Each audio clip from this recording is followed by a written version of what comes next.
live now. Jeremy Lee in the building and every guest that you ever needed. Sports cards after hours, keep the hobby heated. Updates, hobby talk like you never seen it. Sports cards live and none could ever beat it. Sports cards is a lifestyle.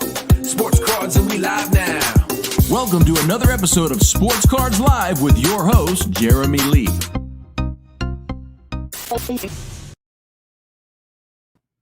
All right, everybody, here we go. Welcome to episode number 115 of Sports Cards Live. It is Saturday night, September the 25th, 2021, and my name is Jeremy Lee. I want to thank last Saturday's guests, Adam Gray, Eric Myers, as well as Joe Labello for joining on After Hours, also known as Silver Jackify. Later tonight on After Hours, be sure to stick around. Our guest will be David Rosvaly from Guess the Grade. He is I want to say professionally trained card grader. So some tips and tricks coming out of that show later on tonight. Tomorrow, guys, on Collectible Live on the Collectible YouTube channel, our guest will be none other than Carvin Chung. So check that out, 7 p.m. Eastern time. Also, tomorrow night, later, I got a busy weekend, guys, a busy weekend. Tomorrow night on this channel at 10 o'clock Eastern, I'm going to be hosting an F1 Topps Dynasty break, 50 plus boxes. Should be really exciting. Carvin will also be joining there, as well as my friend Steven, whose boxes these are, and he's looking forward to breaking them with all of us. So that should be a lot of fun. Also want to let everybody know, next Saturday on the show, our guest will be PSA's lead evaluator, Michael Osaki, and Slab Shelf's John Bear on The Late Show.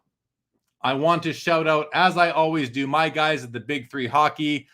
Check them out on Instagram. They're on the ticker right now. They recently acquired the 1-of-1 gold precious metal gems Connor McDavid from the Skybox Metal Universe. So pretty happy and excited for Karn and crew over there.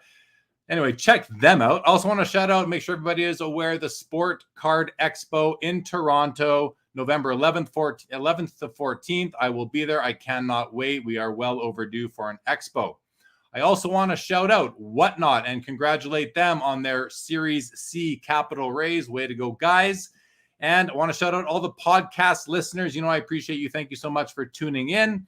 And then all of the subscribers and watchers of this show, just past 3,700 subscribers. Want to thank you all very much. If you are not yet subscribed, please go ahead and hit that subscribe button. I greatly appreciate it. As always, everybody, tonight, your comments, your questions are in play. So don't be shy. Let's see what you got. And let's now get to tonight's guest. He worked at the NBA for 10 and a half years before landing at Goldin Auctions in April of this year. His favorite teams are the Red Sox, Celtics, Bruins, and Patriots. His favorite athletes, Kevin Garnett, Paul Pierce, Tom Brady, Pedro Martinez, and Ken Griffey Jr. He is originally from Boston, Massachusetts, currently hailing from New York City, New York.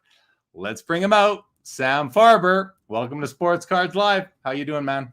I'm good, man. Thanks for having me. That was a nice intro. That might have been my best intro. I feel like I'm ready to box. Right. That's it. As if you're walking into the boxing ring. That's how I try to do it. And well, glad to have you, Sam. You know, obviously, as you know, I've had the boss, Ken Goldin's been on the show a couple times, but it's nice to have somebody else from Goldin who's sort of more, I guess, behind the scenes, sort of running things. And obviously, I know Ken is very involved, but it's good to have someone else and hear another perspective on the hobby and on the auction landscape these days. So before we get into it, why don't you tell us a bit about yourself, your history in the hobby? Yeah, so I grew up in Massachusetts, as you mentioned in the intro. And for anybody who's from Massachusetts or the greater New England area, sports is religion there. It really is. It's the lifeblood of the whole region. And my family was no exception. We were absolutely obsessed. And so I grew up just completely obsessed with sports and, you know, the Red Sox, the Pats, and the Celtics. And my dad was a lover of memorabilia, is a lover of memorabilia to this day. Every like spare wall in our house growing up was filled with signed pictures. It wasn't just Boston athletes. He was like a real lover of especially the history of baseball. So we had a bunch of Mickey Mantle stuff. We had Ted Williams stuff. We had Ty Cobb stuff. We had just all kinds of stuff. You know, he has almost 100 signed baseballs. Every present I got growing up as a kid, at least like every Hanukkah, I would get at least one signed baseball. I still have them, some really amazing ones that I collected over the years. And I was, hugely into baseball cards, which again, my father instilled in me. And I think honestly, so I'm 34. My dad, is in his mid 60s now, but I think a lot of it was, unfortunately probably created some of the junk era, but a lot of my dad's, inspiration to get me into cards probably came from the fact that, like so many of his contemporaries, he didn't treat his Mickey Mantle and Roger Maris cards very well as a kid. His parents threw them out. And so, literally when I was born until, I left their house, every year he'd buy me a complete top set. He would, buy me sealed wax. So he taught me the love of collecting and taught me the love of, baseball cards and memorabilia and the history of the game. So it's very much instilled in me and part of who I am. So it's not super surprising in hindsight that I ended up finding the hobby, at some point in my career. And we'll get to how you got to Goldin, because the story is pretty interesting and exciting. But before we do that, I'm curious. So your father, sports fan, is he happy that you're working in the hobby now full time? Is he more interested in your? I mean, obviously your last job was very interesting too. But has his interest in this current job, is it sort of more keen now towards the collectibles? I think so. He was definitely very interested in my last job because we had season tickets to the Celtics growing up, and he is a huge NBA fan. But I think being in this job actually made him like fall in love again with a lot of the collectibles that he has. So I think he's like keenly interested in both, but I think he was interested in them for different reasons. But yeah, I mean, he definitely, has sort of like reinvigorated his collecting and like that little bug that's in him. But he's definitely incredibly excited about it. Yeah, it's super cool. I'm excited about it for you myself. So, okay, I want to get into your journey, if you will. But before we do, let's let a few more people pour in here, and let's go to the comments and just say hello to the audience. We got Troy here. We got Studios back as always. Frank, good evening to you. Dennis, we got Jeff, JW Fulcher, episode 115. Great to have you. Lapper in the house. Jason Pringle, we got Joe. Pringle drove for 14 hours today. I'm glad you made it home for the show, Jason. Yes, Jordan, we will be breaking 50 boxes of F1 Topps Dynasty tomorrow night. I won't be breaking it. Others will be, but we'll be doing it on this channel. Global, good evening. Tom Bullard, good evening. Scott Mahadi, good evening. We got Spurs cards. We got Rich Frank. We got Pittsburgh. Anthony, how are you? Jeffrey Hart, Rich Frank, Tom Bullard again. We got Mike Wick. Good evening. And Studio throws a tip my way. Thank you very much. Can't complain about that. Much appreciated. Michael Corbley, good evening to you. Yamwax in the house. Always good to see you, Corey. And Rich Frank says 3 outs. Dress up. Slam Diego showed up. Good evening, Rich. And Daniel, Foul 5 ball in the house. And Daniel Busby, been waiting all day. That last 30 minutes is the longest. Well, I'm glad you are here. Joe Perot says, welcome, Sam. I know it was before your time, but must have been some Fisk 1975 Game 6 ALCS home run discussions in your house. Oh, yeah. I had a little CD-ROM that had some of the greatest moments in baseball history. And that was prominently featured. I still remember the call. It's terrific. Definitely before my time, but I was definitely, taught to love that moment for sure. Unfortunately, everything that happened after that moment wasn't so great, but that moment itself was. For sure. Okay, man. Well, listen, let's get into it. So you just came off of a 10.5-year stint working at the NBA, the National Basketball Association. So before we talk about the job, how did you get the job there, and kind of where were you? Were you right out of college when you started? How did that all come together for you? Yeah, so I went to Penn in Philadelphia. I graduated in 2009. In 2009, there was a massive economic recession. It was a terrible job market. Everybody in my family's a doctor. I'm obviously not a doctor. I didn't have a lot of fantastic career advice at that point, especially given the job economy that I was entering. And so I took the first job that I was offered at the time, which was at a really small pharmaceutical consulting and advertising company. And I figured, hey, if I'm not going to be a doctor, at least maybe I'll enjoy the business of medicine. And so that was what led me there, and also, frankly, just opportunity. And I quickly realized I didn't love that industry at all. I wasn't very happy at the job. The thing that I've loved most in this world my whole life was sports. And everyone told me it's, it's aspirational, it's difficult, good luck, kid. And there was this moment I remember it vividly, about, I'd say end of May, my first year of working. And the thing about academia is that in academia, there's a beginning and an end, right? Everything is finite. So if you don't like a class, the semester ends. You don't like a whole year, you're like, my 10th grade year, that's awkward. It's an awkward year. I don't want to be there anymore. Well, guess what? You'll eventually have summer break and you'll come back into a new year. So there's always this progression that happens, and there's a finite end to everything. And I had this moment where I was really unhappy, and it was at the end of what would have been a semester. And I realized, oh my God, this isn't going to end. This just goes on forever. Like this is like an endless semester. And I thought, you know what? I had it was not a midlife crisis. It was, maybe a quarter life crisis, whatever it was. I was like, you know what? If I'm going to have to get up and do something every day, and that thing is never going to end, it better be something I enjoy doing. So that was the moment where I decided that I was going to try and go for this dream of being in sports. And it was really rocky at first. I basically didn't know anybody. And so I just cold emailed a bunch of people. I chased people into elevators who would come and visit our office if they had any connection that I possibly knew to sports. And one day I saw a Facebook message from a friend from college, and it just said, "Who wants to work at the NBA?" And he worked at Goldman Sachs. He was an investment banker. And so I hit him up and I said, yeah, I'd love to work at the NBA. Like, you work at Goldman Sachs. What can you do for me? And he said, he's like, look, my boss has a friend from college who's an executive there. I don't know anything about the job. I don't know if you're qualified. I don't really know who she is, but I'm going to give you her email address and you can just email her and see what happens. So I did. So I emailed her and I waited. I didn't get a response.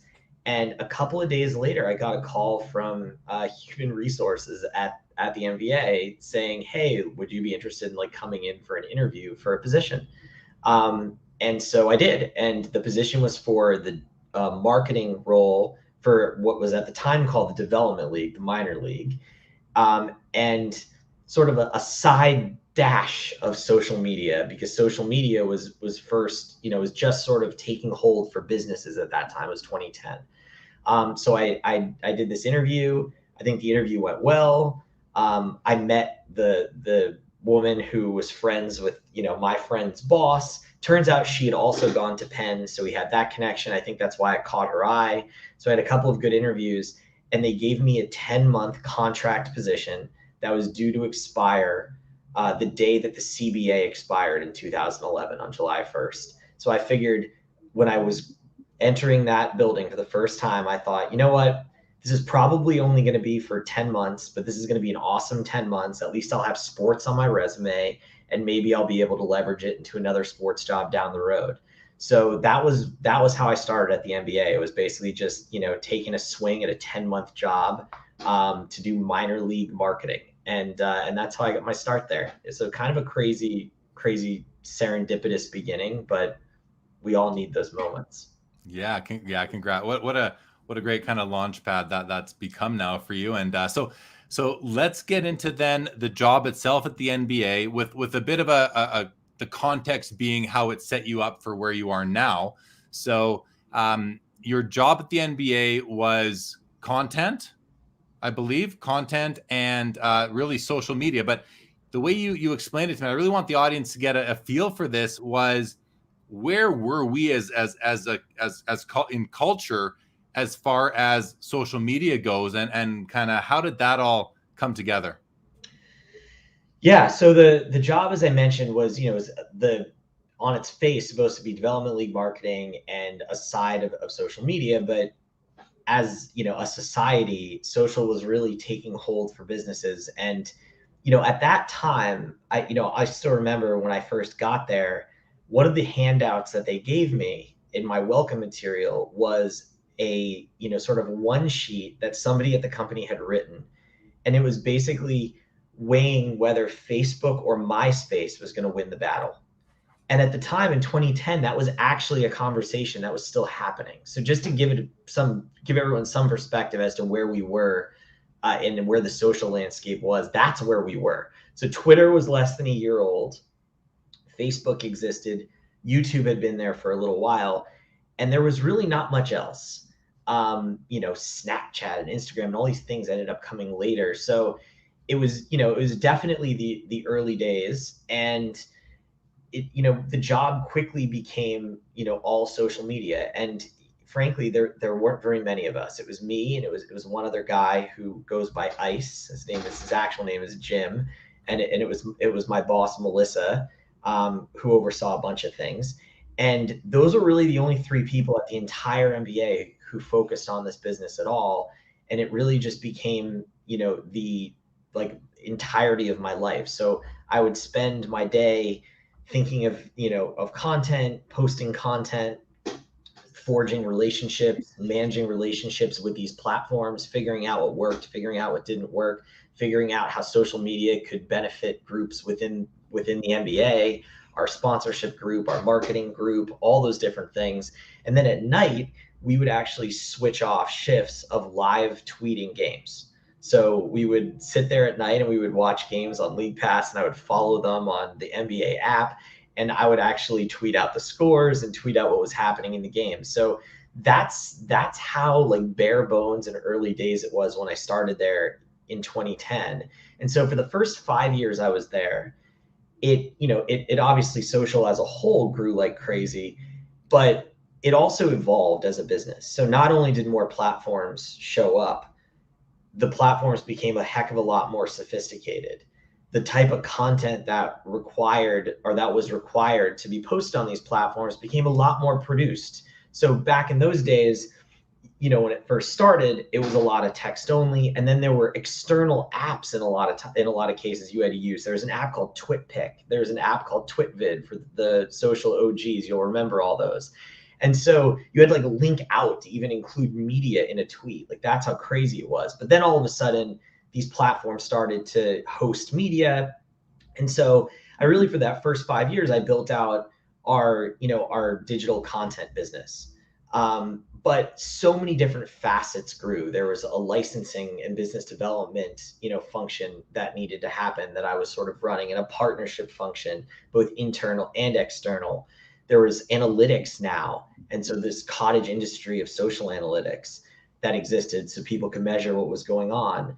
And then, as I mentioned, there was, a huge production requirement. So there were just so many different facets of it that, about 5 years into my career, we had a reorg at the company, and we just thought collectively about what the best way to handle digital and sort of new media as a whole was.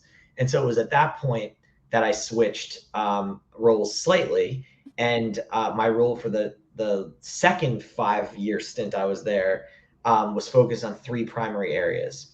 It was digital strategy, so it was content strategy and platform strategy, and sort of what we do digitally generally. It was digital partnerships, so it was managing the relationship with digital companies, and it was digital business development. So it was licensing content basically to any company that wasn't a linear network, which, for those who know the business of sports, that's how every league and team's bread is buttered for the most part, is content licensing and media distribution. So that's how my role sort of shifted. So it became a lot more from a content role the first 5 years to a BD role the second 5 years. What caught my ear there was the licensing piece, of course, and given what's developed in the last month or so in the hobby, I wonder, does your experience at the NBA dealing with content licensing give you any insights into the sports card licensing and what may have gone on with Fanatics and the NBA and the NBA PA? I mean, look, like on their face, like licensing deals are licensing deals, right? I mean, so every relationship is unique, every relationship is complicated, and at the end of the day, it comes down to like leverage and competition. So I had dealt with Fanatics a little bit when I was there, but mostly at arm's length. I collaborated with them on a couple of different things, but I wasn't the one who led that relationship. So I don't have a ton of inside knowledge on what exactly went down, but I think I think the way that Fanatics has operated historically, this isn't that surprising. I mean, Michael Rubin, did a terrific job when he started the company he tried to get all the sports leagues to sign on with him. Didn't work. He went and he ended up aggregating the players associations. And then he used that to exert pressure on the leagues to get the leagues. He's a master aggregator of rights. But I think the other piece is that I think, again, this is like sort of a tenet of licensing is, look, leagues, yes, they like to have the most money and all of that, but they also like to, enjoy in potential upside and have a stake in things. And I think, I don't know the details of these deals, but I would imagine that those elements, and some of that's been floated, like those elements are probably, present in some of these deals, whether it's, an equity, ownership stake from the league perspective, or some kind of robust or more expanded royalty structure. I think they spoke their language. They knew what leagues wanted. And I think that's that plus obviously a gigantic sum of money is probably what got the deal done, and also is probably built on years. The other piece of licensing obviously is when you have partners you've worked with for a really, really long time, and you have those relationships and you've built the trust, it makes getting deals done a heck of a lot easier. So I bet it was probably all those facets. Okay, no, that's some cool commentary. Good insight there. So your role at the NBA as far as social media goes seems to me like you were a bit of a pioneer as far as taking sports onto all the social media platforms, and I'll use your kind of that whole method of communicating with the fans being a little bit more or much more robust than it really had ever been before. That direct communication, was that and is that experience something that you are bringing to your role at Goldin now? And is that something that kind of, and I want to get into how you got the job at Goldin and all that, but is it something that you were able to sort of get your feet running with right away as soon as you got there? Yeah, I think social media is the front line of communication for most companies. And we have the incredible advantage in the hobby and in collectibles that there's this robust community that exists, and there's a lot of passion in it, right? It's not, I said this about my old job and I would say it about this job too. And no offense to anyone who works at like Unilever or Dial, but like, we're not pushing soap, we're not pushing consumer packaged goods that people may not care that much about, and you really have to like force people or get like insanely creative and go really far afield from your core product to get them to care. We don't have that problem. So 100%. I mean, I think that a brand should have that direct interaction with with its customers and with the broader community that it's in. And so, look, we're still like, I've been at this job now for just about 5 months, and we're still sort of figuring out what exactly our voice is going to be and what our content mix is going to be. What you'll see from us is that I do want it to be conversational. I do want us to share things that are going on more broadly. You'll see some user-generated content on our feeds. I want to be a part of the community. I want to be a part of the broader conversation. And then I also want to, obviously further the goals of Goldin as, as a business as well. And it's achieving that balance. That's really the art of this. But that's sort of that is what we did at the NBA. It was, being a part of the conversation. I would always say, especially with Twitter with the NBA, which has a really special relationship. And I'm sure, my friend TJ, who runs Sports There, isn't watching, but he and I were in many panels together, and we would always say that, NBA Twitter was like a living, breathing thing, and the NBA wasn't the thing that was driving it. It was just a participant. It was a participant in this living conversation, this community that existed that was bigger than it. Even though it was a primary voice, it was a significant voice. I feel that way about the hobby. I feel that way about collectibles. I want us to be a part of the broader conversation. We aren't the whole conversation, but we should participate in it and be a part of it and be a steward of it. So yeah, I think to answer your question, absolutely. I take a lot of those same principles and apply them here. I like how you said that, at Goldin, we're trying to find our voice and determine what that's going to be. But I need to let you know that Ken Goldin has found his voice in the hobby. Certainly not. That statement does not apply to Ken. Doesn't apply to Ken. A voice. Ken's a separate entity from Goldin Auctions. Yes. For sure. Okay. All right. So I want to just address a couple of quick comments here. I want to say good evening to one for the task. Jeff Cow, thank you very much for the super sticker. Greatly appreciate it. There is a question from a Facebook viewer. This is from Austin. He wants to know, Sam, any advice for someone who had sports management program experience to find a potential position working in sports? I mean, look, what I would say is look, like, the sports leagues all do post their positions. Like, I would be insanely aggressive about like checking their job boards. They tend, so I can tell you the NBA's business planning, it's a little weird. Their fiscal year starts October 1st. And so that's when they'll get positions approved. Oftentimes those positions get posted either like the end of the calendar year or the beginning of the following year. A lot of the other sports leagues, they work in a calendar year fiscal. And the reason I'm bringing up fiscal years to answer your question is because oftentimes when new positions, sort of are hatched in the mind of a hiring manager, or a need is, a request is in for, a position that somebody needs, it has to go through a big approval process. And usually in sports leagues in particular, and with teams, with leagues in particular, these positions end up having to go to a group of owners to be approved. Now, it's often they will not like sit there and read through every single one, but they actually do have to be approved before they can go, get released into the wild. So one of the, like, I would say January, like after the new year, is a really good time when you're going to see a lot of positions get posted at sports leagues.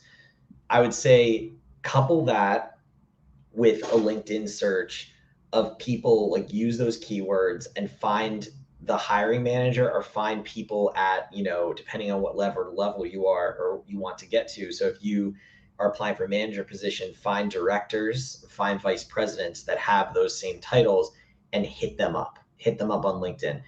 I had a lot of people when I was trying to break into the industry that were really nice to me, that had no reason to be nice to me. I didn't end up getting jobs because of it. I got close a couple of times I got close with ESPN once, and it was because somebody who didn't know me at all, cold outreach, who I chased into an elevator, was really nice to me and introduced me to somebody. And I asked him, like, hey man, whatever can I do to thank you? And he said, all I ask you ever do is that you pay it forward when you see people in the position you were in. So I would say you're going to look, plenty of people will ignore you, but you will have people who are wired more like me, who will look at people who are like earnestly trying to get in, who have sports management experience, who it looks like from their LinkedIn are doing everything in their power to put themselves in the best possible position. You will have people who will respond to you. So I would say it's like, it would be a combination of those two things. And then you just have to get lucky. But if you're persistent, and you've got the goods and you've got the experience, you can get these jobs. They are attainable. Good advice. Take that to heart, Austin. Okay, before we find out, and I'm curious how you got the job at Goldin, I want to know, what was it like for you to resign from the NBA? How did that feel after over 10 years there? Felt terrible. It felt really terrible. I told you in our prep, but I'll say it to the whole group because I'm not embarrassed about it. I legitimately cried after I resigned, because for me, it was a situation where, I dreamed of working in sports, and I grew up worshiping sports, and I got this 10-month like role. I felt like I was like clinging to the light raft, like hanging off the back of the boat. And I like managed to climb onto the ship. And I'd gotten promoted to senior vice president in the winter of I guess 2020. And so it was like everything I'd ever wanted. And I never, ever, ever, ever thought I would see the day where I would call the president of content and media distribution and tell him I'd quit.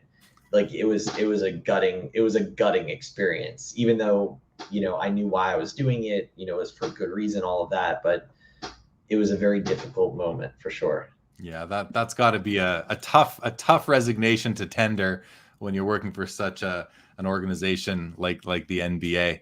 So let's now talk about your job at Goldin Auctions, and how did you get the job? Yeah, how did that all happen? What was it that convinced you to resign from the NBA and accept the position at Goldin?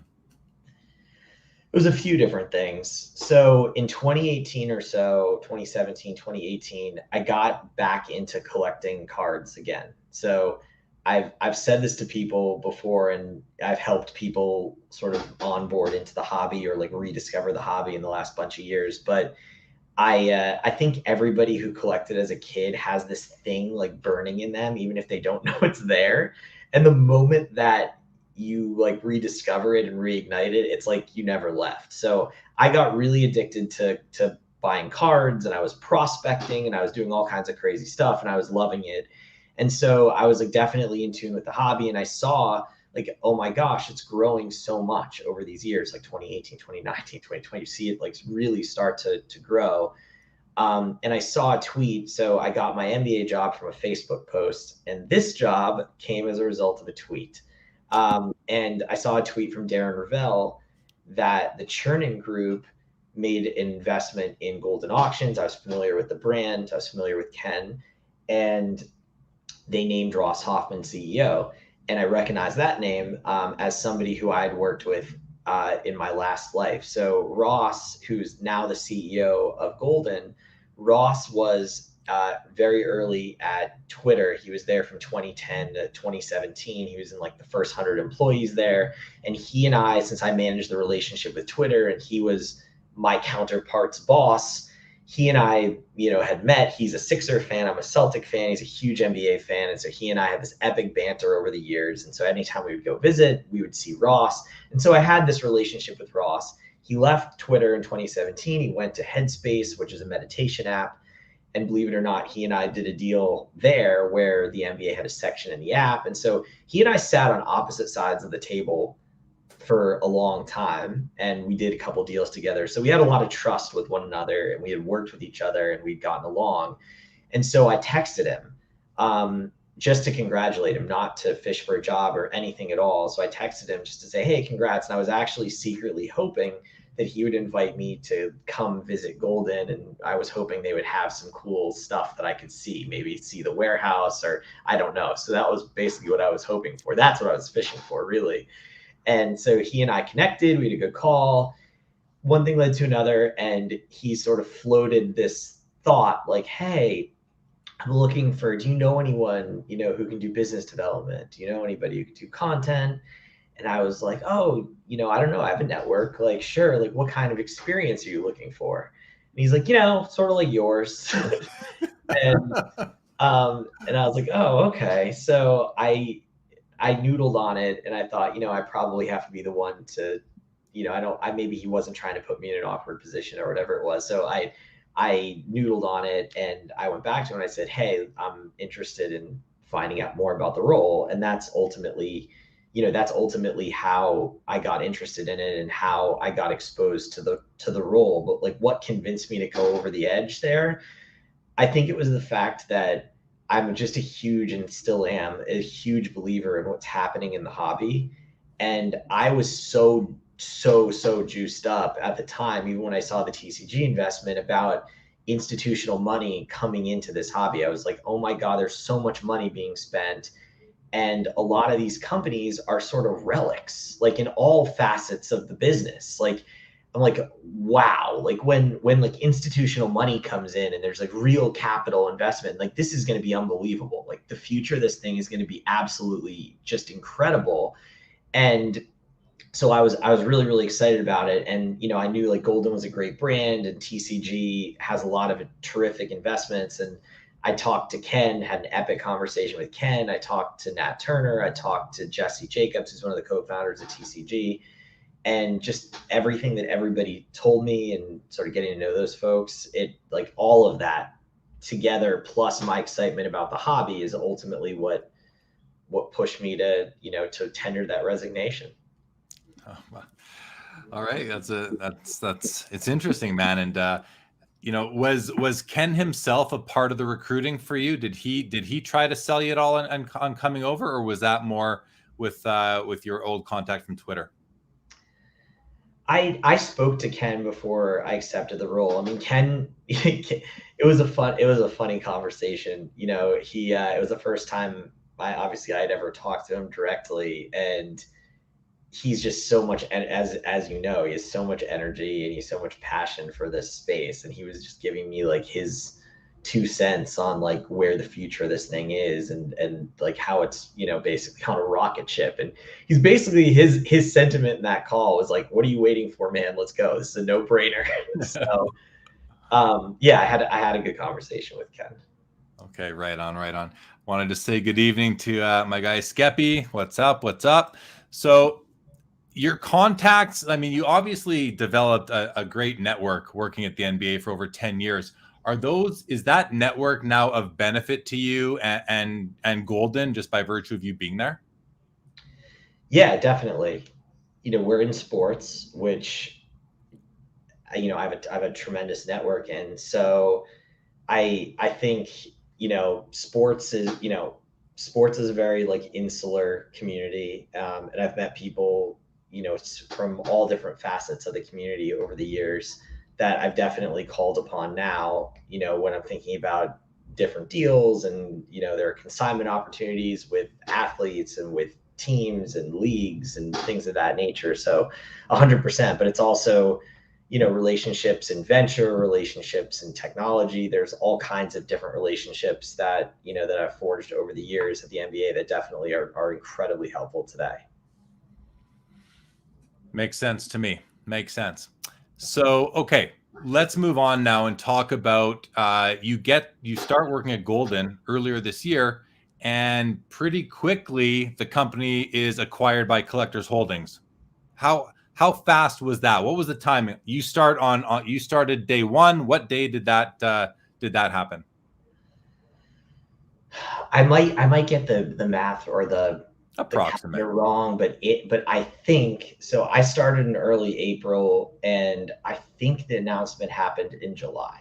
That's what I remember. So it was a few months in, about 3 months in. So yeah, it was relatively quick. It was, you know, 3 months into the job. That's pretty quick. A big change. And speaking of change, how have things changed at Goldin since then?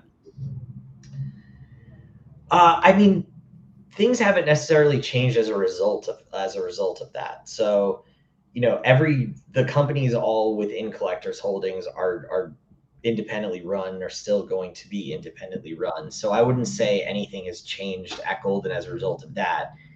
Things have changed at Goldin a lot in the 5 months that I've been there because, you know, we raised, you know, sort of in February at the beginning of that, before I got there, and we've been deploying some of that capital, bringing in, you know, a new executive team. So I have a lot of new teammates that have joined, and some of them and many of them are in functions that we've never really had before.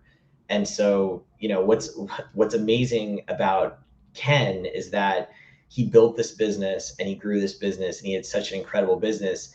And he was basically like the sole marketer at the company. There wasn't like, there's not, you know, not a huge marketing budget. There wasn't like a head of marketing. Like there wasn't, it was literally just Ken, his relationships and Ken's ability to market the company. And now we have a head of growth, which is amazing. So that's, you know, it's been a huge change for us in a good way. We're building out a tech team, and, you know, we can talk about, that in a bit if you want, but we're building out an amazing tech team. We've hired people from technology companies from all over the country. We've brought in people from Uber. We've brought in people from Google, from Twitter, from Amazon, from Microsoft. And so, we've made a bunch of investments in that area as well, which will bear fruit, in the near future when our new platform launches. But so I'd say that there's been a lot of change, but I wouldn't say it's because of the acquisition. It's been because of, a lot of the momentum that's happening at Goldin. You go through an acquisition like that, an integration, there's always going to be some synergies that come out of that the acquirer is looking for. And, there's obviously other companies that Collectors owns, including PSA. Can you speak to both synergies that are there, but also how the executives are managing any perceived conflict of interest in terms of there being common ownership of both PSA and Goldin Auctions? Sure. So I can take the second one first, and then I'll address the first one. But Nat is very much clear on the fact that there can be no conflicts of interest, and that these companies will be run independently. And now this arrangement has been in place for a couple of months, and he's true to his word on that. We have relationships with all the grading companies. So we have relationships with Beckett, which we just renewed. We have a relationship with Beckett, we have a relationship with SEC, we have a relationship with PSA. Just as PSA has relationships with some of our competitors, if you get a box from PSA, it oftentimes has advertising on it, and that is not Goldin advertising. It's our competitors. It's I just got a box back from them a few weeks ago. It was like green and StockX all over it. So there's both companies are independently run, and if more M&A does happen in the future, that same principle will apply, and that's something that's really important. That's something that's been preached from the top of the company all the way down from day one. I would say like some of the synergies that exist, there's a lot of like business operation synergy. So for example, when you're thinking about like supply chain and things like that, we have a warehouse, and we have a great problem where our supply and demand and everything has basically exceeded our capacity in some ways from an operations management perspective. And I oversee, for example, the photos department and the editorial department, and so I actually tapped into the brain power of PSA, and I asked them, how do you take pictures of cards? They showed me they built all these amazing contraptions, and they offered to help us create these things. So it's really like learning from them and helping sort of scale operation solutions. There's a lot of synergy with respect to technology. So with the tech stack and not having multiple companies like reinvent the wheel from a technology perspective. So those are the type. It's a lot of like, frankly, somewhat boring to the average person, like back end synergy that exists. But it's those types of things that exist. Okay, so let's get to the question I think a lot of people are interested in knowing, and it's a great segue talking about technology and the tech stack and all these things, is the actual technology that is customer facing being the auction software. Ken has been on this show a couple of times, and the first time he said that the new auction software should be ready by Q1 of 2021. That didn't happen. I think I had him back on, the last time was early April. And again said, and he's very forthright in admitting that missed the deadline. And of course, there's lots of things going on. I think most of the hobby can understand that. But then he said again, we're looking at the beginning of Q3. And I said, Ken, okay, so by the end of Q4, just let's under promise and over deliver here. But now that we have you here, and obviously there's there are some synergies. There is more access to certain skills and resources. Where are things at, like definitively, with the conversion over from the old auction software to what will eventually be the new auction software? So if I learned anything from what you just told me, I should say by 2025 we will be. No, I'm just kidding. Things are actually. I've seen the new platform, and it's very close. It should be available in November. And so the current plan is that in early November, we'll have a small auction on the new platform just to make sure that we work out some of the, whatever, hopefully not many, but whatever initial kinks exist. There's inevitably going to be small bugs and things like that. And then the plan is for us to have a more significant, like large sort of business as usual type auction by mid-November. So November. So somewhere between his estimate and your estimate is where the truth likely will lie. But yes, it's imminent. It can't come soon enough. We're very excited about it. So is there anything you can tell us about it as far as the user experience goes? Because, current auction software pretty much across the board in our hobby is horrible, just to put it bluntly. It's just never a great experience.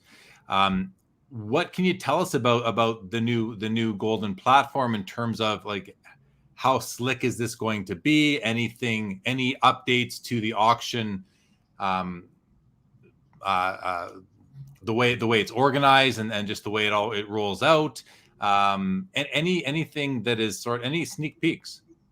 Sure. I mean, look, first, the most important thing for us is stability for this new platform. I mean, I'm not going to dance around it. I mean, I know Ken has had to answer these questions and Ross for a while, but we have had some issues with stability in the current product. And so for us, the most important thing that is built into this product is stability. So people can expect that it's going to be a heck of a lot more stable. It's going to be able to withstand the types of demand that we get during these auctions. So we're very excited about that piece. It will be able to have multiple auctions seamlessly, simultaneously, which is something that we are actively discussing to address some of what you said in your second question is, are there any changes to the auction format and things like that? I do think, a world of multiple auctions will be there. This probably won't be a day one thing, but will be like among the very first things available shortly after will be things like buy it now and non-auction purchase opportunities. So there'll be that. The whole interface it's night and day from what you see today. So it's clean. That's my best descriptor for it. It's really clean. It's going to be responsive. It's going to be slick. Like mobile is going to look a heck of a lot better than, our mobile web looks today. So at the end of the day, I think it will just do its job a heck of a lot better. And then we'll be able to iterate and build various features on top of it. It'll become, content rich and all that good stuff. But the biggest things it's going to do day one is it's going to function a heck of a lot better than it does today. It's going to look better. It's going to be more intuitive. And it will have, I think, some features that people will appreciate. It will have better search. It'll have structured data. So people will be able to, easily sort things by certain terms. Things will be tagged appropriately. Like it's just going to be a lot easier to navigate, to watch things, to sort by, number of watchers or activity or sort of number of views, or like there's going to be a lot more ways that people are going to be able to search and discover things. So that's my preview of what you're going to get with this new platform. So what's going to happen is as soon as it releases for that first auction, that first sort of test auction, you as Goldin Auctions is going to receive a slew of comments from users that they'll really be constructive criticism, but they'll be disguised as criticism. And something that I really think is just the way things work nowadays is that, you need to get this thing out there so that you can hear those comments and you can find out, what your priorities should be as far as what's phase two, because phase one is going to be easy, bare bones. I mean, I would think it's going to be, let's get it out there. Let's test the stability of this thing, but let's then be open to what the hobby wants in terms of tweaks here and tweaks there to make it even better. And I guess, do you guys have this thing wireframed all the way out, or is the approach going to be, let's get it out there and then see what we do next? We have a pretty extensive backlog of things that won't be available at launch that will be available, shortly thereafter. And we have prioritized some of those things. But I do, to your point, we've talked to a bunch of consigners, we've talked to, buyers, we've talked to folks around the hobby, we've talked to people with technology. So we've been getting input from people as we've gone. And I think there are things that we know will end up, that are table stakes that we're going to launch with. And we know there are things that are going to come shortly thereafter that I think won't be, subject to opinion or controversial, whatever it is. They're just things that we know are important to the business and we know people will want. But to your point, that's why, if you talk to Ross, if you had him in this seat or Ken in this seat, I think that's why we're so eager to get this out into the world, because I mean, look, we have thick skin. We can take whatever people say, but the important thing is really understanding what people want and then prioritizing the things that people want. So I think, to your point, it's going to be a mix of things that we know are going to be prioritized in our backlog, but then the agility and the flexibility to hear from people, get feedback, see what's working, and make those adjustments on the fly. Yeah, I think that's exactly that's the approach right there. I'm going to go to a couple of comments. Lapper just put a couple of really good ones out there, and then we'll go to Skeppy's question. But he says, sounds like an agile approach. Put out the minimum and let the user dictate what is needed. Goes on to say, everyone thinks they can build the perfect platform until you realize the consumer or user doesn't care about those things, but cares about other things. And that's why for you guys to be agile as far as phase 2 goes and maybe prioritize that backlog in accordance with what the hobby wants, might serve you guys very well, which I think is exactly what you were saying. Let's go on to this question here. Skeppy asks, do you view the auction house competition as healthy, and how does that influence you personally to improve and pivot? I love it. I think it's great. Honestly, I think it's great. I think, look, competition is essential to move this entire thing forward. I think it makes us all move faster. It makes us all think differently. It's also spurring a lot of the investment that's coming into this space. I think it's incredible. It's like an incredible motivator. I mean, if you just had like one like behemoth that owned the entire, auction space in this case, I really do think it would hamper creativity and it would hamper progress. So I do think it's healthy. I mean, look, yeah, there's times when it's like petty and crazy and things like that. I think that comes with any industry, but it definitely, influences me. I'm always looking at what our competition does. So I'm not going to pretend like I don't. So if any of you, and I have a very broad definition of who our competitors are. And, my old job, Adam Silver said something that stuck with me today, and, you can apply it to this in a slightly different way. But what Adam said was, whenever, if you would present data to Adam and you showed NFL, MLB, MLS, other NHL, he would say, we're not competing with other sports leagues. We're competing with anything that anybody can spend their time and money on. So if you have $150 and a Friday night, you might be able to go and buy 2 tickets to a game and go see a game, or you might go out to dinner, or you might go watch a movie, or you might do something else. So his point was like, we're just competing with entertainment. We're competing with share of like attention, share of wallet. Like that's what we're competing for. And we're competing with anybody that could take that away. Now he said that, I don't know, let's call it 8 years ago, 7 years ago. And that predated, I mean, Netflix existed mostly as a DVD rental place with like the beginning of its streaming. Now, of course, no truer statement has ever been made. He was definitely even a little ahead of his time back then when you're thinking about it from his perspective.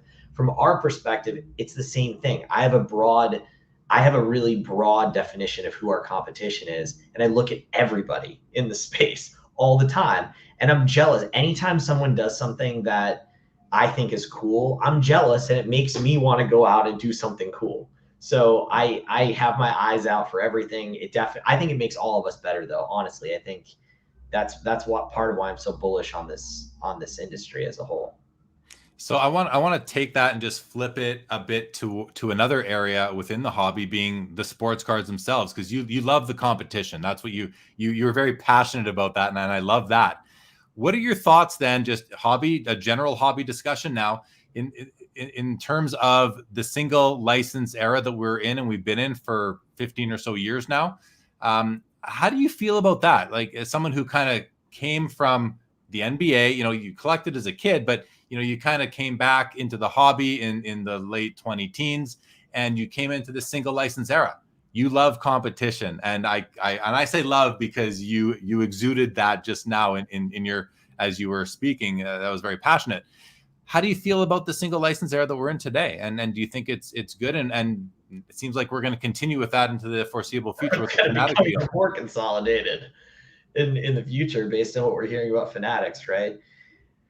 I mean, look, I honestly think it cuts both ways. I do think that it affects, I think it does affect, creativity and affects progress in some respects. I mean, these two companies that exist today, like, are monopolies of each sport, each sports or each IP holder's sports cards. And that's, and that kind of stinks. And sometimes, I think we could all probably pick instances where, things haven't moved quite where they should, or mistakes have been made, or, it might be nice to have an alternative in there. Like, there are times I've definitely thought that. On the other hand, I definitely know, why it happened. And when you came out of the junk era, I mean, there was a period where there was the opposite problem, where you had so many licensees, and the leagues at that point just wanted the money. So they just, whoever had a check, they would just take the check and say, sure, you can make cards too.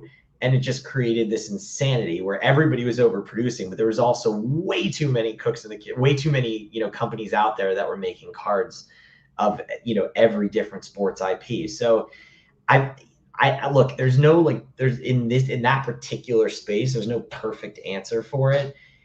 It is, I think, look, Fanatics is an amazing company. They're incredibly deep-pocketed. Like, I'm sure they have just an insane plan for what's going to happen. I have no idea what that plan is, but it is a little bit of a bummer. It is a little bit of a bummer that, there aren't more players out there. And, I do think at least having, like, Topps and Panini there, even if they're not in the same, they're not, like, rights holders to the exact same sport. Look, the other one does make, in the case of, like, baseball, like, Panini does make unlicensed product, and they're, and even so, I think as companies, they compete with each other, like, they're definitely competing with each other. And you'll see, like, different types of, like, certain issues that, each will put out, and certain new products, and you'll see them responding to each other. So there is a little bit of competitive dynamic between those companies today. But yeah.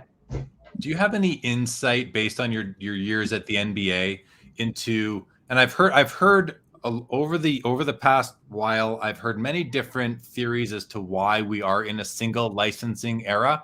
And the one that I think makes the most sense is that it's kind of a combination of things, but is that, number one, it's easier for the leagues to manage. The administration of dealing with one licensee is easier. There's fewer photos to vet, fewer sets to approve, and I think that kind of makes sense to me.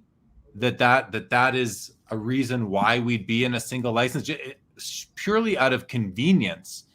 But then I thought to myself, well, now I said this a year ago, the hobby's blown up. If there was ever a time for there to be competition in the hobby, now's the time, because the leagues must be noticing what's going on, and why not expand their revenue? It only makes business sense. Now, I didn't think it would go to one monster coming in and taking everything for 10x the prior deal, but that was another plausible situation that seems to have happened.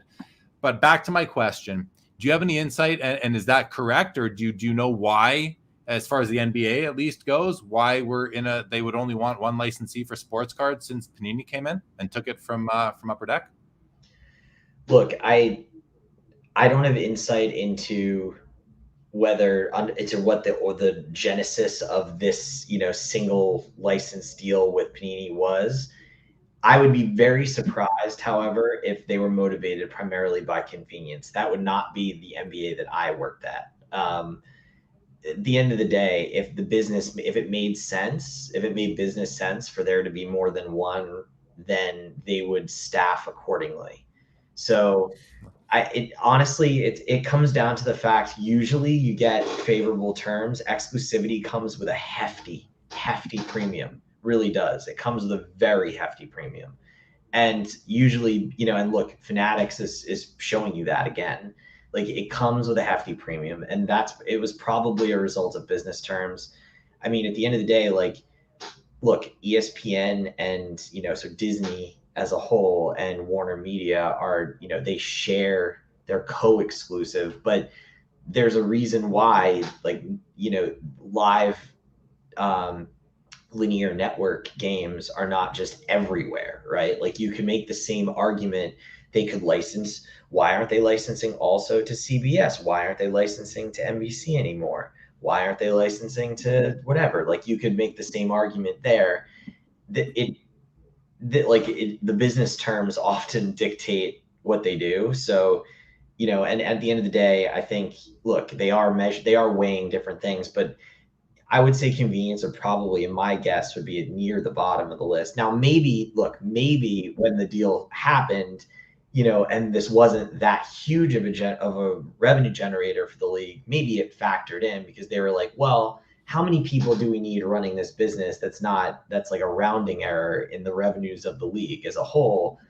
Okay, it's easier for us to only have the one. But again, I would be surprised personally if that were the primary motive for there being only one licensee.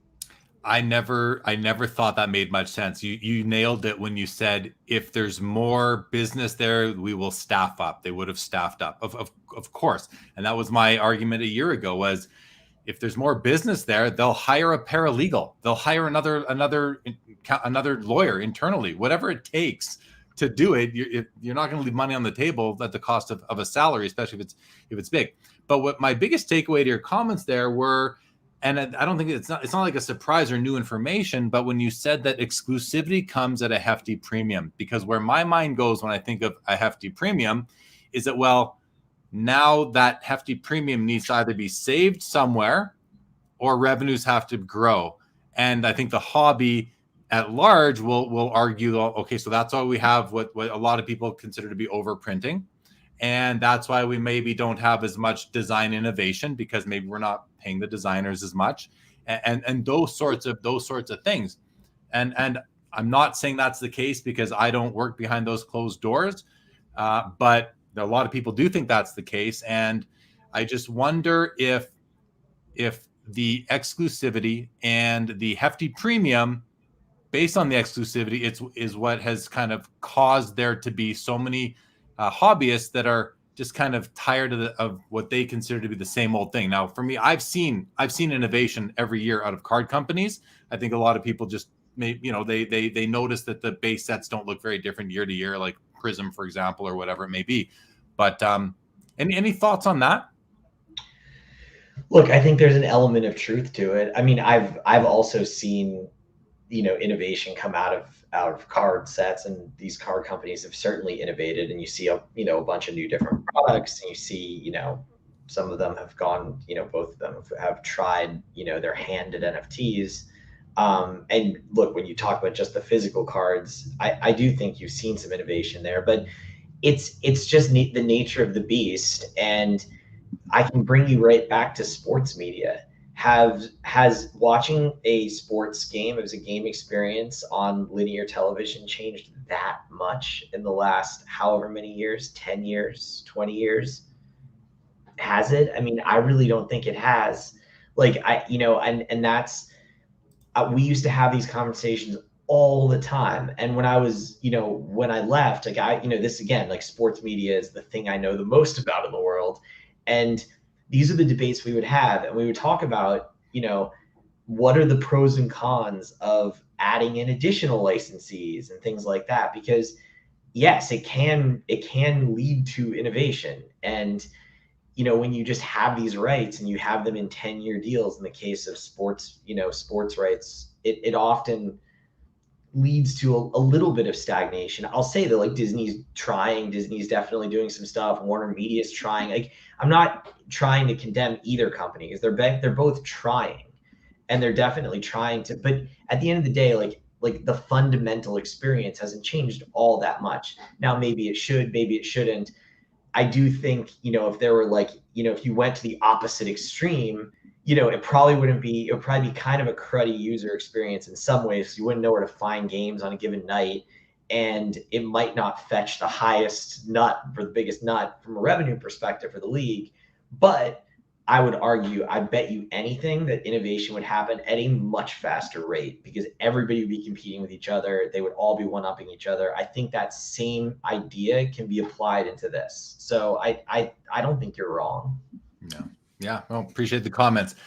Tony Sin wants to let you know that, wow, that is a sexy shirt Sam is rocking. Where can we buy that same shirt?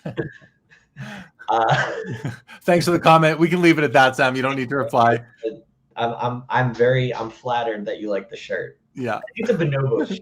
I think I think that's what it is, but I don't remember, to be honest with you. I don't buy clothes that often.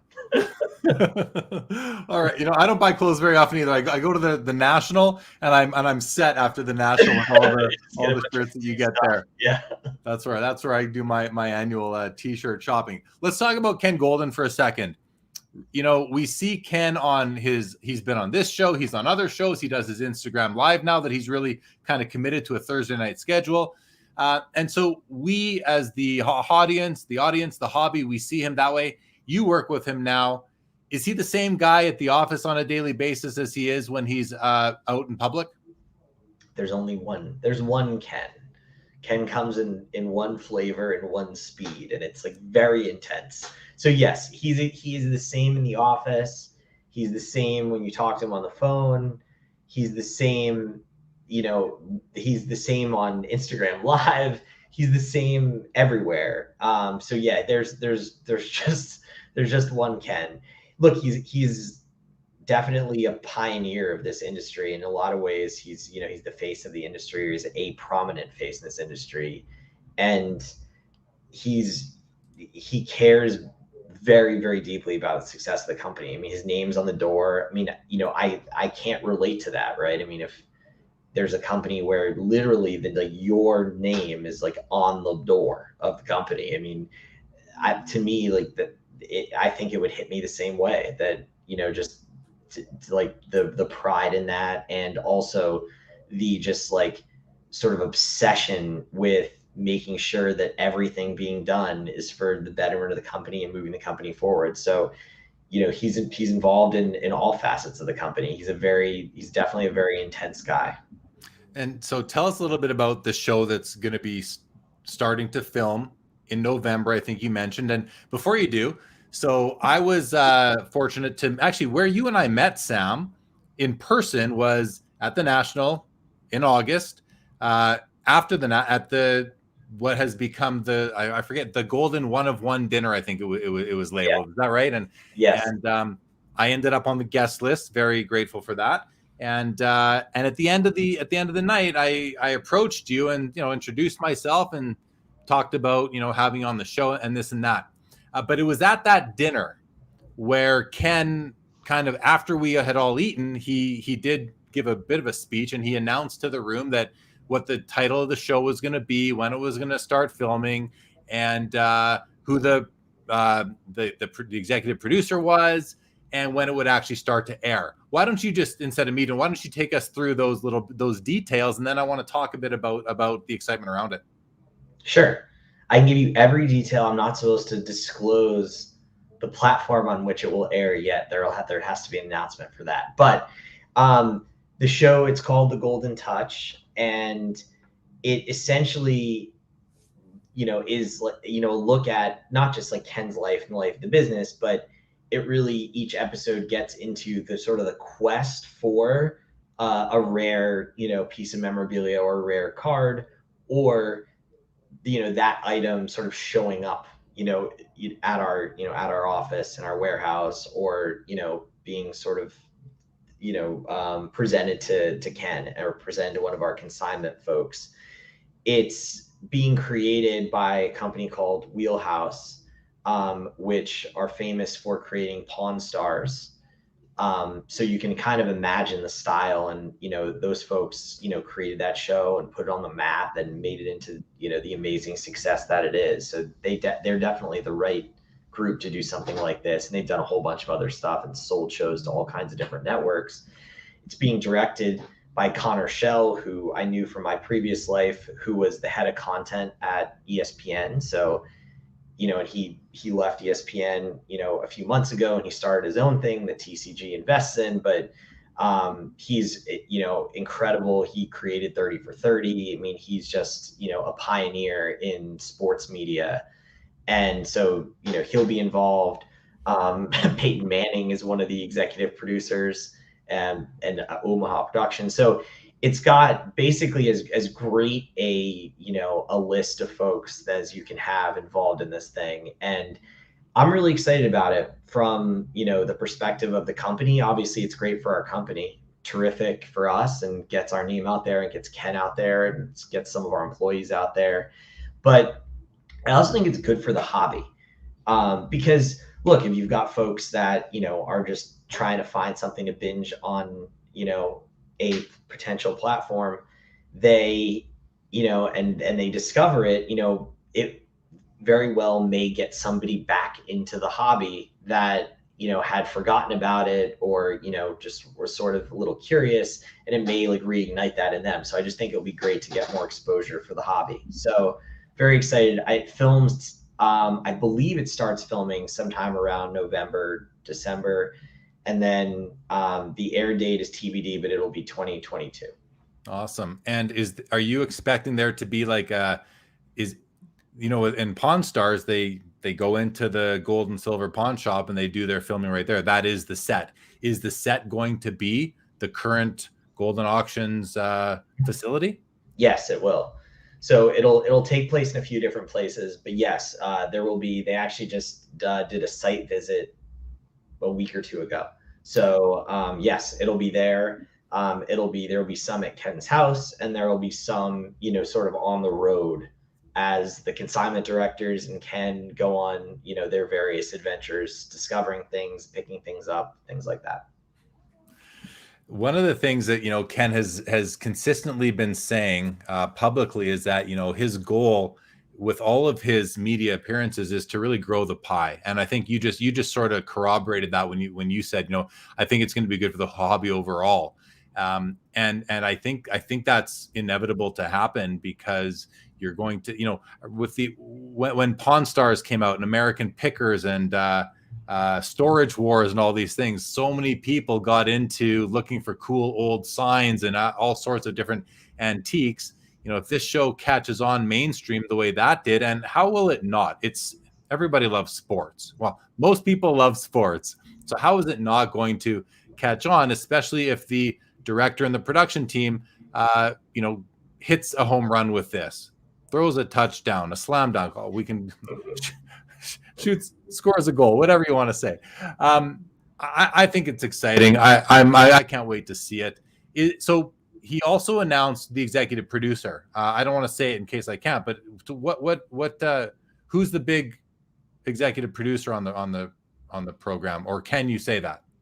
I think it's public. Peyton Manning is involved in it as well, which we're very excited about. Yeah, between Peyton and between Connor and between Wheelhouse with Brent, like it's just an A+ list of folks involved in the show. So what's Peyton Manning's involvement? Is it just an investment, or is he actually going to have an active role on the show itself? Do you know? I don't know if he'll appear in any episodes. I do know that he's a fan of the hobby. He has a crazy collection of his own stuff that he's amassed over the years, as one would imagine, given how ridiculous his career was. But I have no idea. I'm not even being coy, if I wanted to be, but I don't know if he will appear on an episode or not. No, fair enough. Troy wants to know, at the end of the show, do you have a tribal council to vote out a member? That'd be pretty epic. That'd be pretty fun. No, yes, that'd be pretty epic. Collection SML wants to know, is it going to be on YouTube only or on TV as well? It will be on a platform of some kind, which I cannot announce at the moment, unfortunately. It will be accessible. It'll be on a commonly used distribution platform. So, and to collection, I have no clue, and Sam's being a little cryptic as he has to because I can't announce it. But I do not believe it's meant to be a YouTube.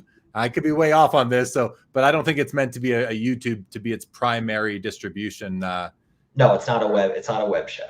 No. Okay. Daniel Busby said if Peyton is involved, it's ESPN, so that's a potential possibility out there for sure. Okay. Here's a question now. You come with some great experience. You're now at Goldin Auctions, a prominent company in the hobby. What are some of the goals, your goals coming in here? You've been for 6 months or so already. I know when you start a new job, you always want to make sure that you keep that job and that you have, and you need goals, right? And any well-run organization has its employees set goals and performance reviews, all these sorts of things. What are some goals that you are setting for yourself in the context of being in your role at Goldin Auctions? I would say, so at Goldin, I have two primary, functions, two different departments. I have business development, partnerships, sort of that bucket. And then I have content. And so they both have their own goals. I'd say overall as a company, the goals are really simple.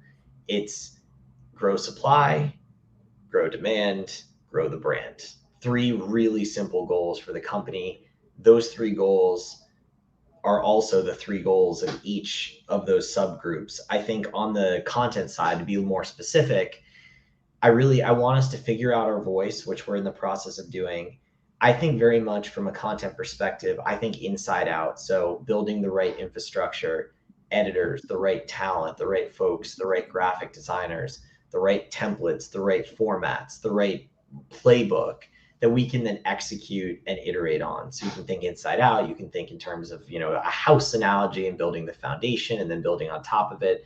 So for me, it's, figuring out, and we're, in the 5 months I've been there, we've made a ton of strides in that area, but it's really, sort of building out that infrastructure, figuring out what content works for us, figuring out what our voice is, what our role is, and really setting ourselves up so that in 2022 we can go crazy and we can really build off of that.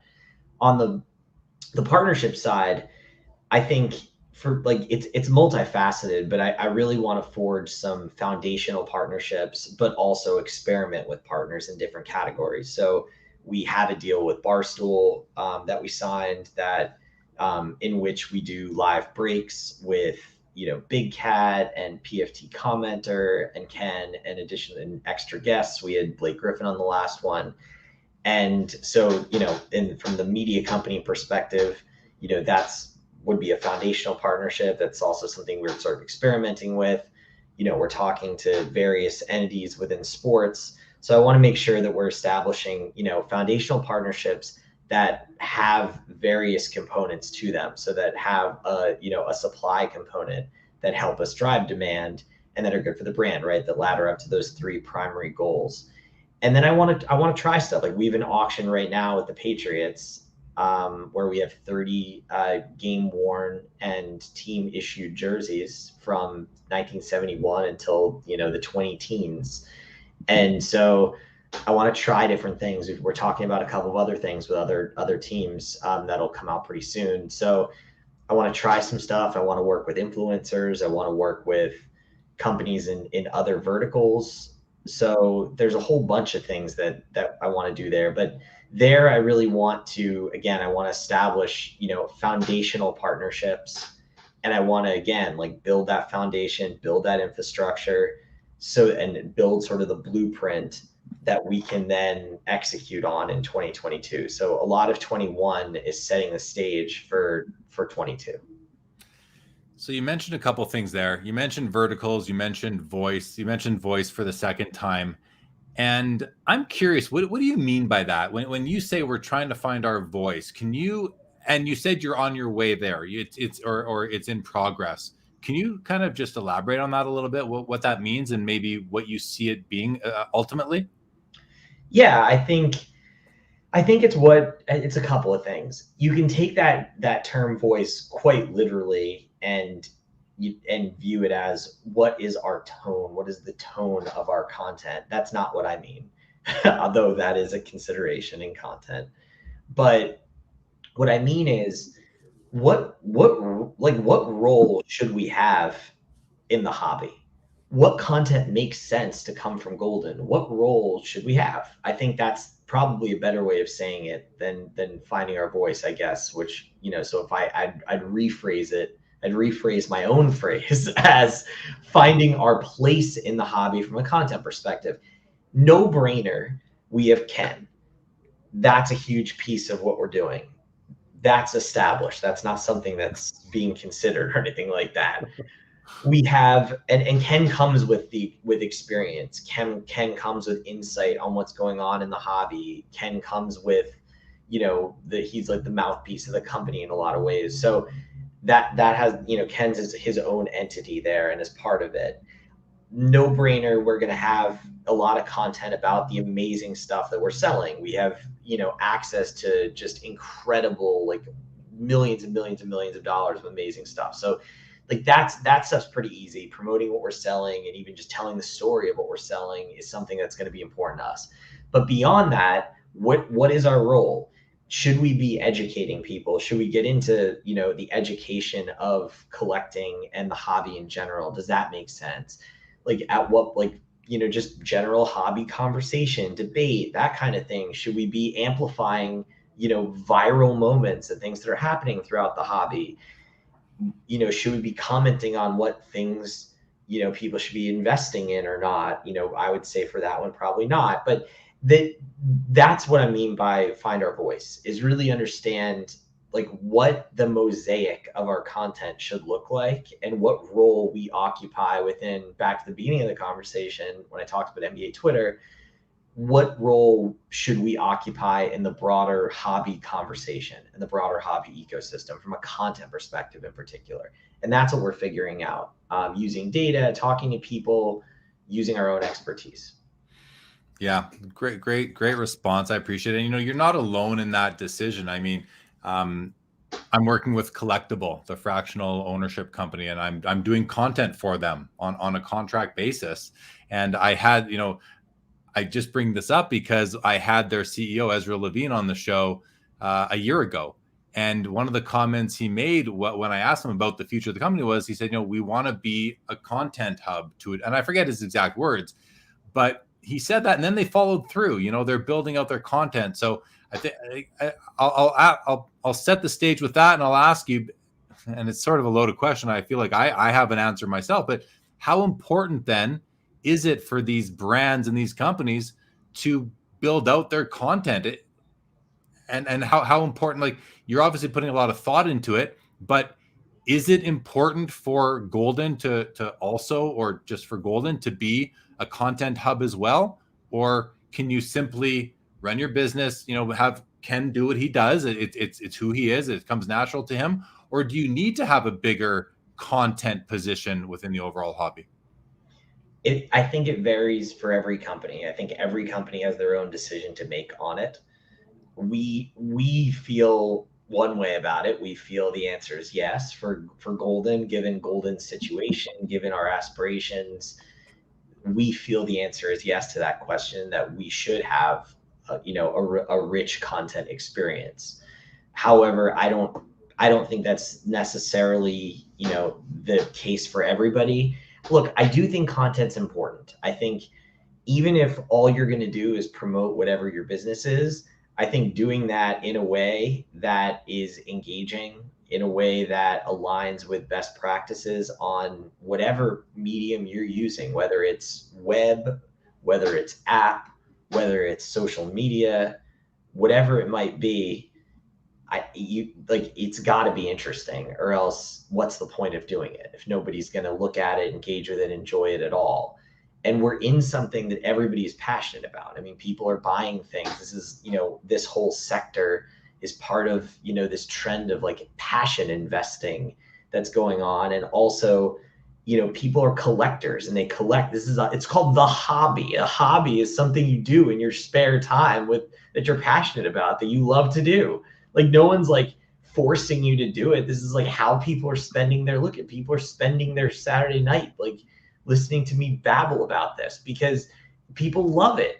So I just think it's kind of, I think it's sort of a waste to not at least, cash in on that in some way and play a role in that, in that conversation. But I think every company is different. And I also do think you need to have a very clear idea of why you're doing what you're doing and what your company goals are. And you do have to ask yourself the question, am I doing this to further one of these goals? Is it helping me further one of these goals or the achievement of one of these goals?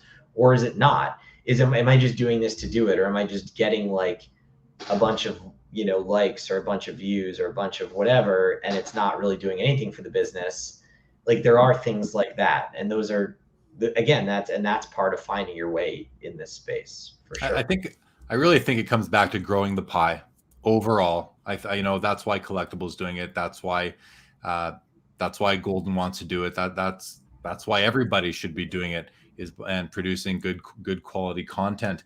And plus not just the hobby, which coming back to that comment you made, our hobby has now, we have taken that word, the hobby, and made it ours. No other hobby can be called the hobby, right? Just sports card memorabilia collecting. We own that term now. It's a proper noun. It's right. Like capital T, capital H. We have laid claim to that. Everyone else can go find their own terminology. We own the hobby. But the hobby does exist now really on social media and online as far as content goes. Like Instagram is a huge hub for the hobby. Facebook groups, a huge hub for the hobby. Twitter, not one I'm as involved in, but a huge hub for the hobby, as are auction platforms, right all the way to eBay, right? Like that's where a lot of the hobby exists. So we're all on, it makes sense to have a presence, obviously, on these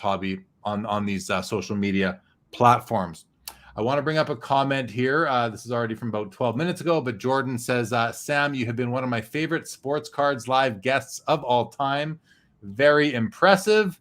Troy goes on to agree. Very insightful. Just wanted to bring those up because very nice comments, guys. Thank you for posting those up and to share those with Sam. Yeah, he's an articulate, definitely a logical thinker and one sharp dude, no doubt.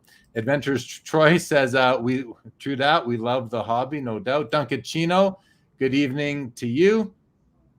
And DR says, I saw a sealed box of Beanie Baby cards at my regional farmers market last week. Interesting. That's great for the young kids for sure. Well, I still have a black garbage bag filled with my childhood Beanie Babies in my parents' attic in Massachusetts. In the off chance that they come back and are a thing, I couldn't live with myself if I threw them out. So they're still okay. If you're going to admit it, I'll admit something very, very similar. Back in the Beanie Baby craze, I had one of my uncles was big into them. So, and I'm a collector. It's in my blood and my nature. And I thought, these things are kind of cute. So I bought a whole bunch. I also had a black bag filled with them. But my goal, my vision for them was always that if and when I have children, they're going to be for them to learn about the different animals. And without a word of a lie now, all of these Beanie Babies, after me lugging them around for, 15 years or so, came out of the bag. And now they sit on a shelf in my daughter, who's 4.5, in her bedroom. And my son, who's 2.5, always comes to me wherever I might be in the house, grabs my finger and pulls me into her room and makes me lift him up so he can pull them off the shelf. And he kind of looks like he's looking at a shelf of candy, deciding what he wants. And he picks up this one, picks this one, and then he, puts his body weight so I can put him down. And he runs off and plays with these Beanie Babies. So I am getting excellent value for my investment I made in Beanie Babies. Whatever that was, 15, 20 years ago, 20 plus probably at this point. That is the ROI we're here for. That's it. And it's fun. And I love it because that was what I set out to do. I never thought these things were going to be worth a lot of money. If they did, that would have been wonderful. But right now, all those little hang tags, they get torn off as soon as I give them to my kids. So I might have a couple that are worth a few $100. I don't care. Play with the darn thing. It's okay. We got Jay Zolnick from Australia joining us. Welcome, Jay. Welcome, Jonathan Allen. Thank you for joining. So, okay, we're going to wrap this up pretty soon, Sam. This has been a great conversation. Thank you for joining. So, verticals was the other thing that caught my ear there on the last topic. So, what, obviously you guys are doing sports cards and memorabilia. You had a recent auction with some video games and comic books. What other sort of verticals do you see yourselves getting into? I think coins are a huge one. That's one that we're really focused on. It's comics, video games you mentioned, trading card games, which we've historically sold, Pokemon, but I think it's an area that we could expand. We sold a crazy box of Yu-Gi-Oh cards, Magic the Gathering. There's some newer product that people like. NFTs. I think that's a topic. I saw some comments float by about NFTs. It's probably it's a very loaded topic that probably is would be the subject of another 90 minutes of this type of a conversation. Probably not on this channel though. Yeah, but it's definitely something that has caught everybody's attention. It's something that I was involved in the Top Shot deal when I was at the NBA, and it's definitely something that we're talking about. There's entertainment, Hollywood memorabilia, movie and shows and music memorabilia. I mean, honestly, if someone's collecting it, we want to sell it. We want to be the place that helps people, find or buy and sell the things that they want to collect, the things that they love, things that they're passionate about, things they want to invest in, whatever their reason may be. We want to be that place. And we're always going to, be focused on sports, obviously, as, in addition to all those other things. That's not going anywhere. That's, the origin of Ken's career. And he has a long career in sports that even predated, him working officially in the hobby. But that's part of our identity, but it definitely expansion into other verticals is a huge focus. And I think it's something you can expect from us as we move forward, throughout the rest of, the remaining months of 21, but as you look at our company in the next year or two, et cetera. Interesting. I want to bring up Jay's next comment here. Could Goldin Auctions possibly venture into the fine art realm, namely paintings of athletes? I mean, fine art is not something we've specifically focused on. It's definitely something that's come up in conversations. I think that's, there's definitely some, I think there are a couple, particularly famous, artists that do paint athletes whose names I cannot produce right now. And perhaps you can, Jay, but I mean, we've sold like one-off paintings of athletes and pictures of athletes. We've sold, art. We sold comic art in our last auction, and comic art is like a whole other form of collectible, which I think is pretty rad. It's the original, art that became the page in the comic book. So that's pretty cool.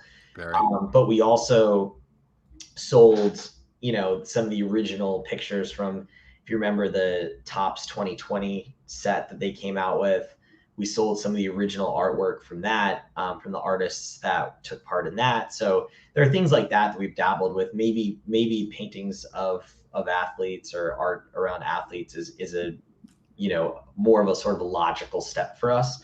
I would be surprised if like fine art was in the, immediate term plan. But hey, I'll never say never. Who knows what the future holds. Yeah, Rich Frank says coins will always carry value. I think that goes without saying. DR says, what about wine?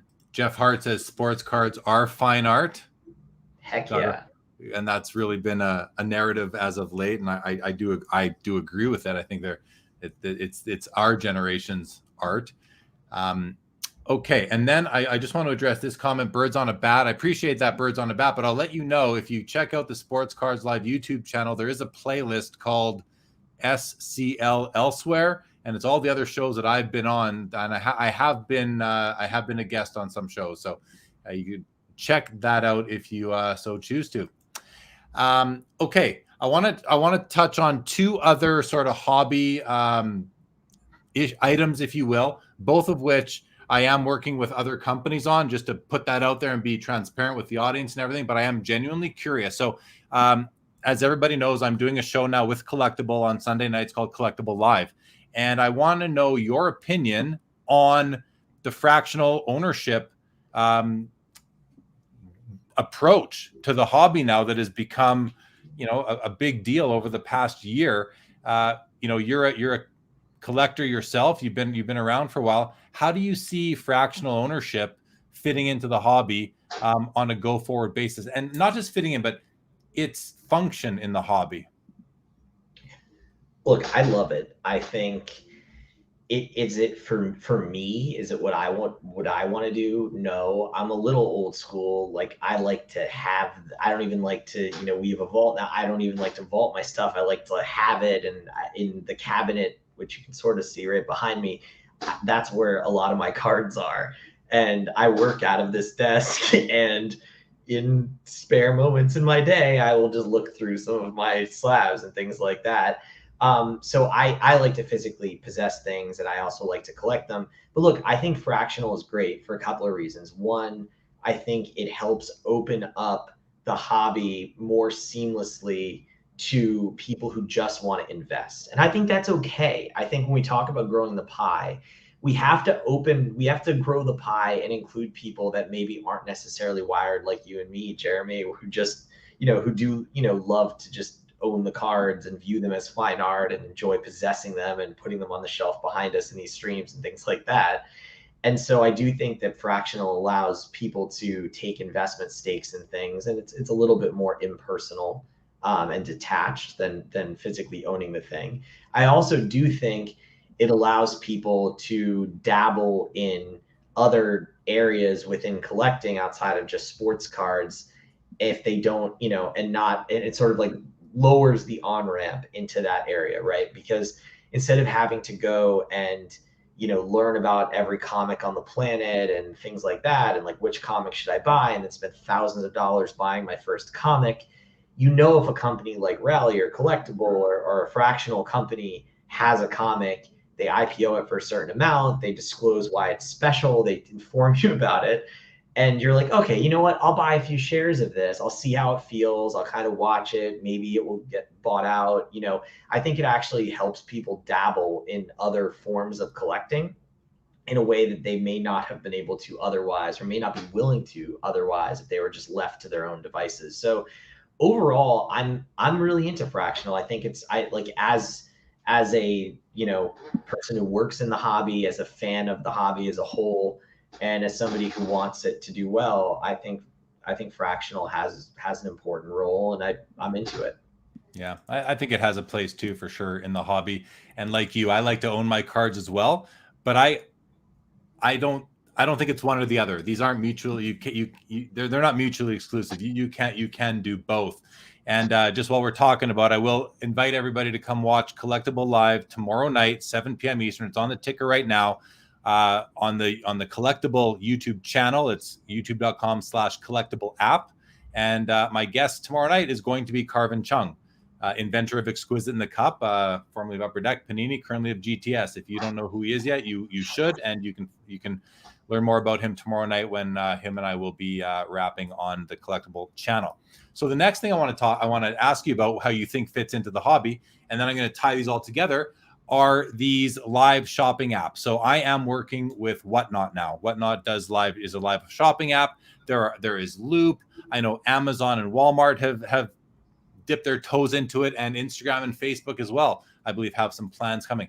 How, just as far as technology advancing, how do you see the live shopping platform growing in the hobby? And is it something that Goldin has considered?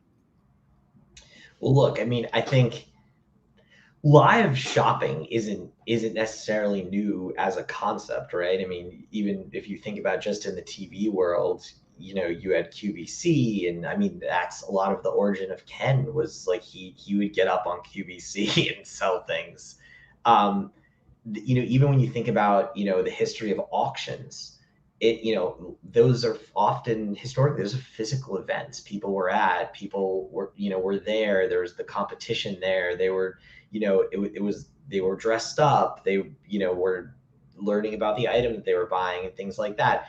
So I think there's always been this idea like of content, the fusion of content and commerce, to use, a business sort of platitude. But I think that I'm excited about what Whatnot and Loop and these various companies are doing, because I think it is really powerful, and it brings like an added level of fun to it. I think having someone interesting there who can talk about what they're selling and interact with people while they're buying it and tell them about what it is that they're buying.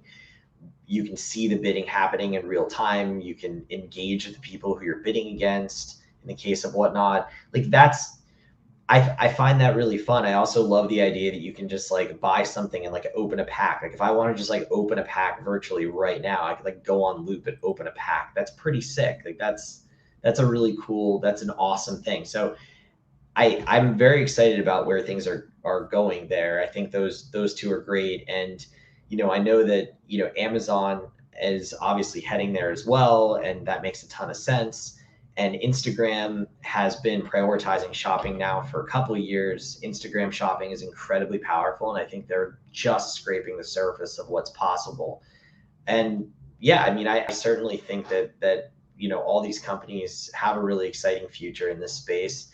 As far as we're concerned, I mean, yeah, I think, look, I don't know if we're gonna like go and create a Whatnot or a Loop type experience. I don't think that's in like the immediate plans. Again, I'll never say never at any point in the future. Who knows what will happen down the road. But I do think that there is an important fusion between content and commerce for us. And we've tried some hobby clothes shows. I know you've been involved in some hobby clothes shows as well. I do think there is something to be said for like eventizing, or I'm sorry, auction clothes shows, for eventizing auction clothes and making that into more of an experience for people. We've also, breaking has obviously been a popular thing in the hobby for the last bunch of years. Like that's the same concept here. And we've done a bunch of that. We've dabbled in that in the last, few months since I've been here. They've done some stuff even before I got here. And that's definitely something that we're going to continue to explore moving forward. So yeah, I think, we definitely see the power of it, and we'll continue to experiment with it. Sounds good. It's funny how you said at the beginning there that live shopping is not a new thing, and that's the oldest thing, is shopping live, going to the market and shopping, right? That's fair. That is fair. Live stream shopping is a little bit newer though. Okay, listen, we're gonna wrap up. Final question: what's your favorite part of the hobby? Your favorite aspect of the hobby that just gets you excited to go to work every day? I like how personal it is for people. And it was the same thing that I loved about my last job that I love about this one. I like working in something that people love. I like working in something that you don't have to, when you tell someone what you do, and if they're a collector and it means something to them, their eyes light up and they talk your ear off about it. And I think that's amazing. That you just, to me, like there's only a few things on this planet that fall into that category, and this is one of them. And that's the part that I really love. And we get stories all the time from people who, bring things to us to consign, and they'll often tell us the story that goes along with it. And they're like deeply personal stories of what that thing meant to them or meant to somebody in their family. And it's just awesome. And then, on the other side, when people buy stuff, I just love seeing people geek out about the stuff that they buy, whether it's like, they got their hand on something that's been a grail for them, or they completed a collection, or they're going to give it to a kid or a sibling or whatever it might be. So to me, it's just the passion of it that I love. Yeah, That's amazing. That's a great answer, man. That's a really good answer. So let everyone know that your company, Goldin Auctions, their current auction closes on the ticker right here. Closes October 2nd and 3rd. You can bid at goldinauctions.com. Check it out if you are interested in seeing what they have for sale. One final question from Troy. What do you collect for your personal collection?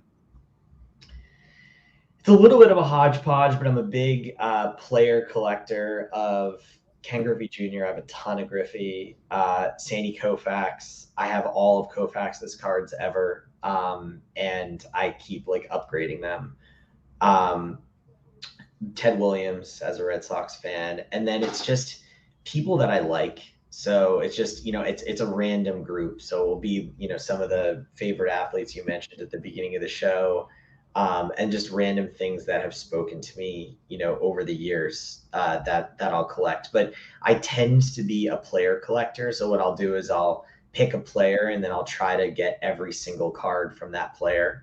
And then when I'm done, I'll move on to a new player while I continue to upgrade the cards I have of that player. So it's a pretty nasty habit, but that's what I collect on my own. It's a great answer, man. I love it.